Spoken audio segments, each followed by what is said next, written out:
Some boats take you where you're going, others define where you've arrived. The Riva 58 Capri is the second kind. I'm Tony from Minted Yachts. Your morning starts at the helm of 56 feet of Italian open sports cruiser, fixed canopy overhead, the twin-man V8 1000s, settling into a quiet 27 knots as the coastline opens up ahead. You don't manage this boat. It runs clean, confident, and unhurried in conditions that would stress a less considered hull. You arrive somewhere worth arriving at. A quiet bay, a harbor where the Riva name means something before you even step off the foredeck. Below, 3 cabins finished in European timber and materials, not an afterthought.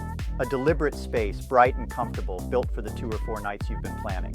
The cockpit is configured the way you want to use it. Entertain, run hard, or simply sit with the engines off and let the evening happen. In this segment, Princess, Sunseeker, and Azimut build capable boats.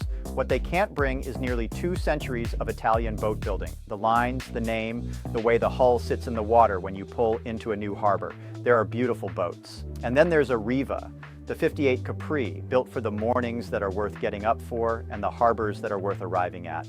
Full specs at yachtspecsdirect.com. I'm Tony. Please comment on what you'd like to see in the next video.